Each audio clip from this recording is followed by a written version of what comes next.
Tervitus, kuidas läheb? Loodan, et sul on kõik hästi. Räägin sulle natukene kinnisvaras toimuvast. Esimene kvartal on see aasta läinud nagu niuhti, ei saa arugi. Juba aprill käes ja kevad tuleb täie hooga. Mis siis aasta alguses kinnisvaras toimunud on? Ma ei tea, kuidas üldiselt, aga minul on olnud nüüd selle aasta algus küll natukene rahulikum, natukene vaiksem. Et kui siin eelmisel paaril aastal oli Mario Carro kinnisvaraindeks kogu aeg ikkagi punases ja 10 pallisüsteemis 10, siis ütleme, et eelmise aasta detsember ja selle aasta esimesed paar-kolm kuud on olnud sellised, ütleme, kuue peal on see olnud Mario Carro kinnisvaraindeks. Ja kes veel ei tea, siis mis Mario Carro kinnisvaraindeks on, siis see on minu välja antud ametlik indeks. Ja see võtab siis aluseks minu objektiivsed, subjektiivsed arvamused kinnisvaraturu aktiivsuse kohta. Nii et kindlasti kahtlemata on see üks väga adekvaatne parameeter, mida jälgida. Ja mis siis toimub?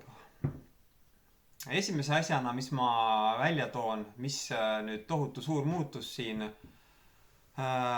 suur muutus, mis siin Eestis ja ka väiksemates kohtades Viljandimaal kaasa arvatud toimub, on üürikorterite turg. Ja äsja siin mõned päevad tagasi siis vahendasin portfellis viimase vaba üürikorteri, nii et ma arvan, et üürikorteritega läheb siin väga kitsaks. Ja seda üürikorterite pakkumist ei ole ju siin Viljandimaal ja Viljandi linnas kunagi väga palju olnud ja nüüd on siin täiendav surve tekkinud üüriturule. Et kellel mingiski perspektiivis siin üürikorterit vaja on, et siis haarake võimalusest kinni ja võtke, et ma ei näe, et siin lähikuudel või lähiaastal midagi paremaks läheks. Ütleme, Viljandi linnas tudengid, kes siin saavad teada, et tulevad siin Kultuuriakadeemiasse sügisel või keegi teine, kellel on vaja üürikorterit mõne aja pärast, siis hakake juba aktiivselt otsima ja kindlasti üks parim nõuanne on tuttav maakler. Saatke oma soovid maakleritele ja saage maakleritega hea kontakt, et üürikortereid ilmselt avalikku pakkumisse väga ei tulegi ja need hakkavad käima siin käest kätte ja klientidele, kes juba on üürikorteri soovi üles andnud. Ja kui sa oled tudeng ja plaanid siin järgmise või selle aasta suve lõpupoole üürikorterit võtta, siis kui sul trehvab kätte mõni hea pakkumine siin juunis või juulis, siis võtta ära ja on sul korter olemas, nii et midagi paremaks siin ei lähe üürikorteri turul. Ja millest see tingitud on? Tingitud on sellest, et Eestisse on ju tulnud väga palju rahvast juurde. Ja mis kinnisvaras üldiselt toimub, praegu on nüüd aprilli alguses esimesed märgid, et hakkab uuesti tuure üles koguma, et uued objektid järjest tulevad, suvilate turg läheb lahti, maakodude turg läheks ka lahti, kui midagi pakkuda oleks, et ega sellist pakkumise poole pealt on asi väga kokku kuivanud. Ja midagi asjalikku tuleb, siis see on ikka väga kõrgendatud huvi all. Mis veel uudiseid?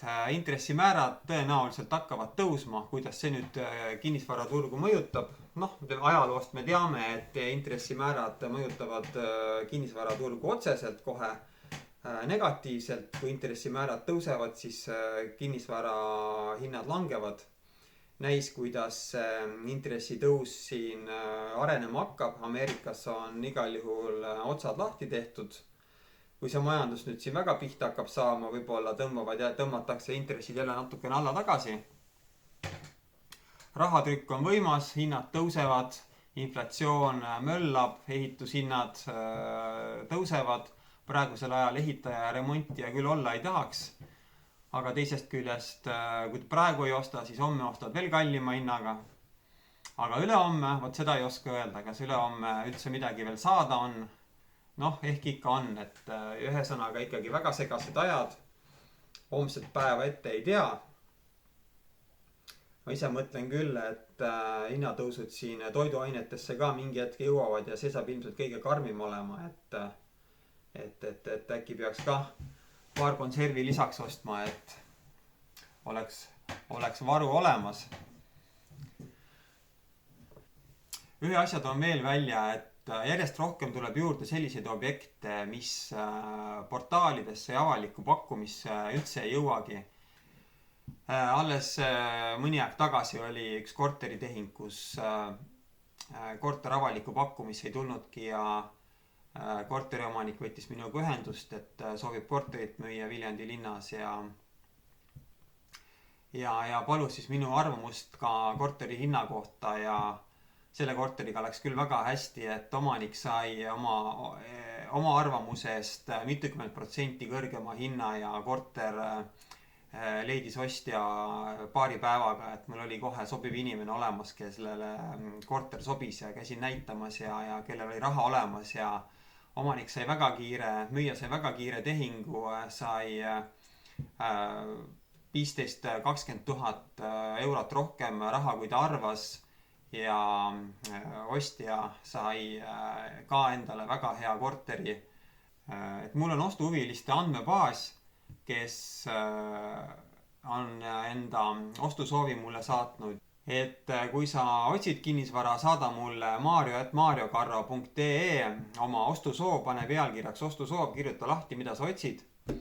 Ja kõigile kinnisvaramüüjatele samamoodi infoks, et võimalus saada väga kiire ja hea hinnaga tehing. Anna mulle teada, kui sa midagi müüa soovid. Võib-olla ei pea avalike portaalidesse ülesse panemagi.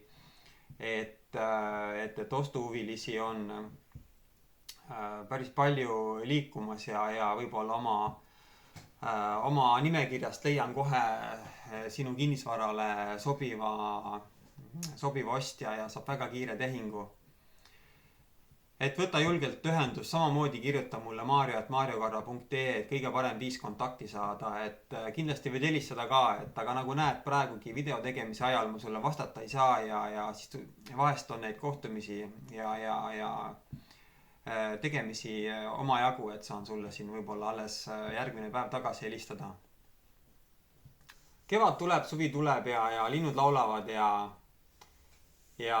päike paistab ja soovin sulle kõike paremat ja loodan, et sul läheb kõik hästi ja ärme muretse liialt homse pärast, et usaldame elu ja kõik, mis juhtub, on õige. Kohtume peagi. Tšau!